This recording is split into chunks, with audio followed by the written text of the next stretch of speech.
Hi guys, welcome back to Kobe's Kitchen, where we share simple, amazing recipes. You don't have to break a bank to create an amazing meal in your home, and homemade food does not have to be boring. Thank you so much for taking your time and clicking on that subscribe button. If you haven't clicked on that subscribe button, please consider subscribing. Welcome aboard to all new subscribers, and today we are making an amazing recipe. I'm showing you how I make my beef stew, yani nyama. So sit back, of course, enjoy, and let's over to our ingredients. So for the ingredients, I've grated 4 cloves of garlic plus a thumb size of ginger, and then I have diced 2 medium sized tomatoes and 1 capsicum. And then for the spices, I'll be using soy sauce, the dark soy sauce. So there are 2 soy sauces. There's dark soy sauce and there's the light, superior light soy sauce. I'm also going to be using tomato paste and dana jeera, beef masala, and of course my favorite, the Knorr chili beef.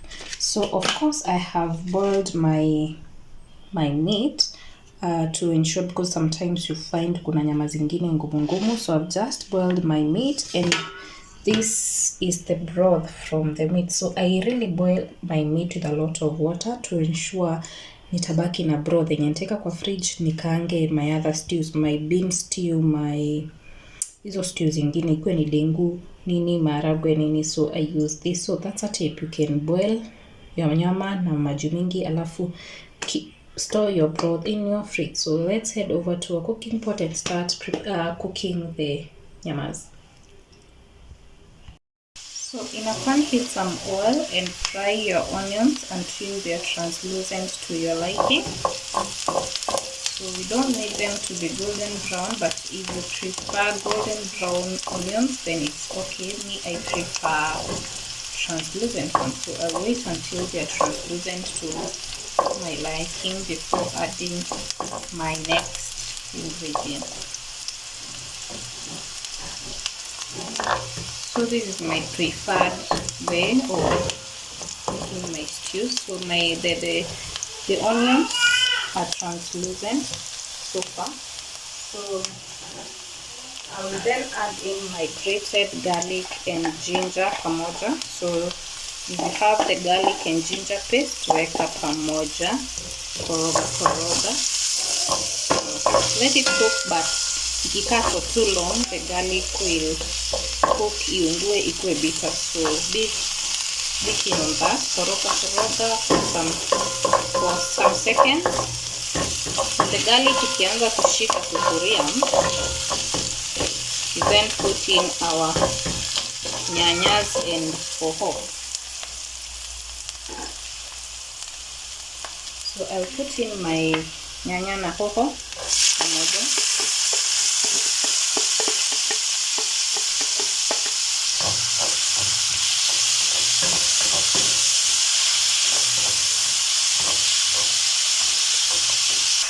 I'll also add in some salt to ensure that the nyanya zitatoa juices vizuri and enhance a quicker cooking of the tomatoes. So I'll then let the tomatoes cook until they are soft and tender.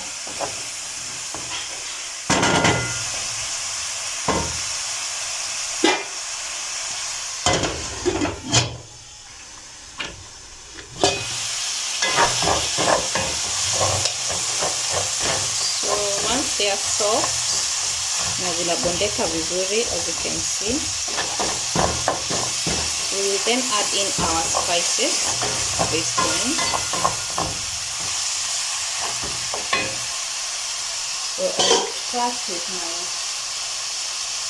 I'll start with beef masala, a teaspoon of beef masala. And then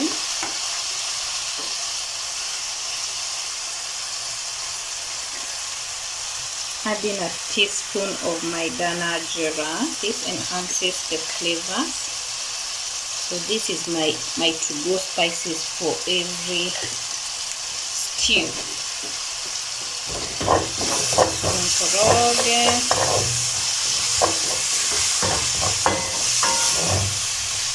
So if you're not a lover of spices, you can skip that. But again, if you're a lover of spices, you can, don't be tied up to what I've shown you. You can also add in your preferred spices. If you're more of a hot person, you can add in some, I'm reducing my heat to a low medium. You can add in some chili flakes, some black pepper. If you want a curry, you can add in curry powder. If you want mixed flavors, you can add in mixed herbs. Yeah, so don't be tied to my whatever. Also be open to experimenting. Yeah, you will never go wrong. Cooking is a craft. Like, you can just do something and it becomes a bomb meal. So I'll then add in a teaspoon of my tomato paste. So just a teaspoon of it. Yeah, that is a teaspoon. Again, don't go overboard with the tomato paste. Itakuwa sour. So a teaspoon of it will go a long way. And then I will go ahead and add in my favorite spice, the Knorr chili beef cube.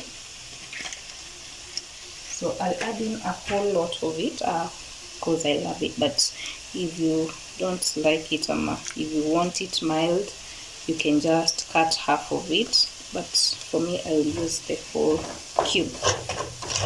So fanya hivi ndo isikizane zote kabisa.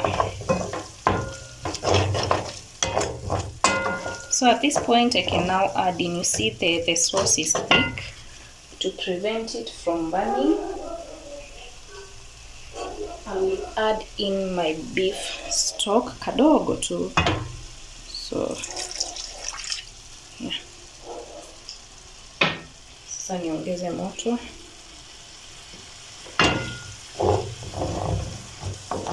I can now add in my chunks of meat.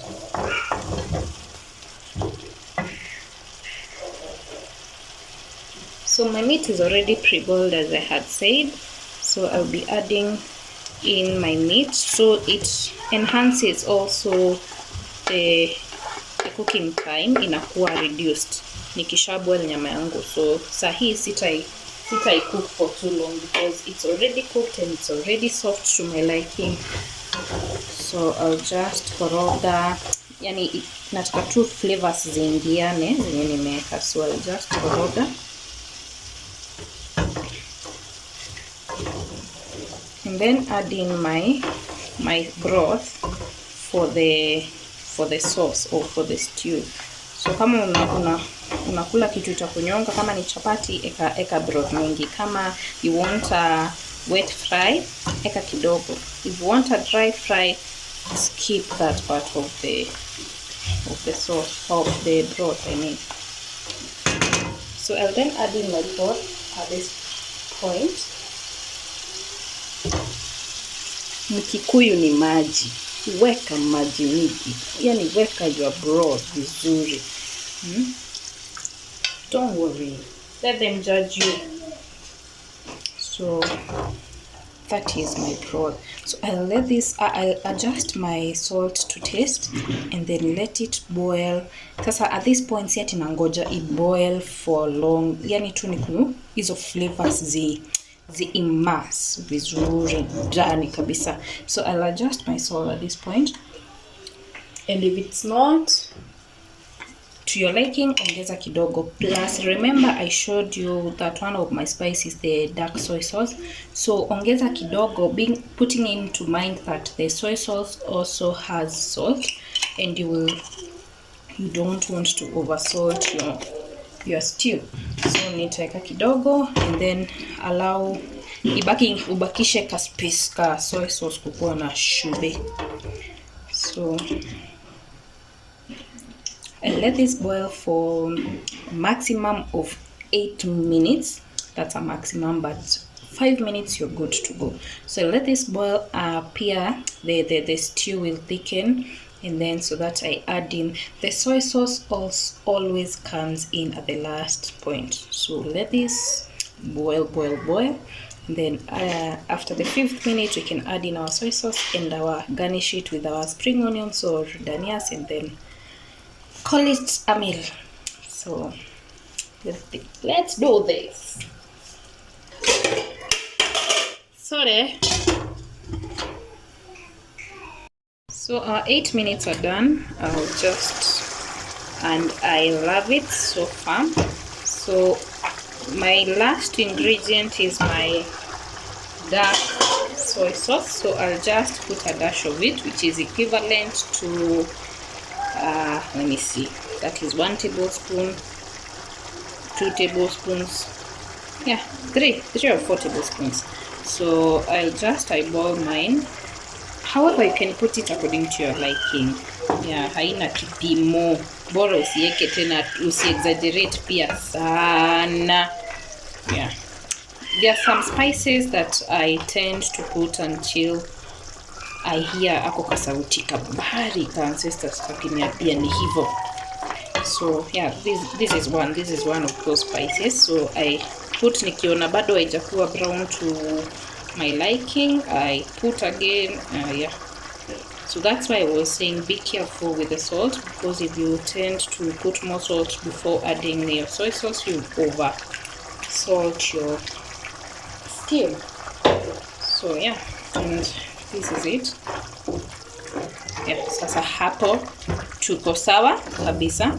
So I'll let this simmer for just a minute. Just a minute, not more than a minute. So I'll let this simmer for a minute before I garnish with the final dania. So I'll let this simmer, and oh, you can also now adjust your salt. Kama haijatosha kabisa, you can adjust, but mine is okay. I won't be adding more salt. So I'll let the soy sauce simmer for just a minute, and then we'll be back. So our 1 minute is over, and let's see the magic. It's brown. So yeah, this is it for our alafu pia the soy sauce inadhikinishanga kadhufu. So yeah, I love my meats zikiwa na kadhufu, so that inakaa kadip. You get me? So then finally add in my danias hapo juju. Alafu nizima moto yangu, and we have our alafu tukoroge. So that's it for today. If you haven't subscribed, and please consider subscribing at this point. And for all those who have sticked to hadi hapo, thank you Muno, thank you so much. God bless you. Tell a friend. Let's reach 1,000 subscribers. Do you like it? I definitely do. So hii kitu haitaki to prosper, so let me wacha nifukuze kadogo. Yeah, you like it? Yes, me I do. So let's have a sneak peek of what I'm having today for dinner. So I'll be having some mokimo. Have you watched my mokimo recipe? So I'll be having mokimo and some cabbage and beef. So that's it for today. So see you next time. Bye bye.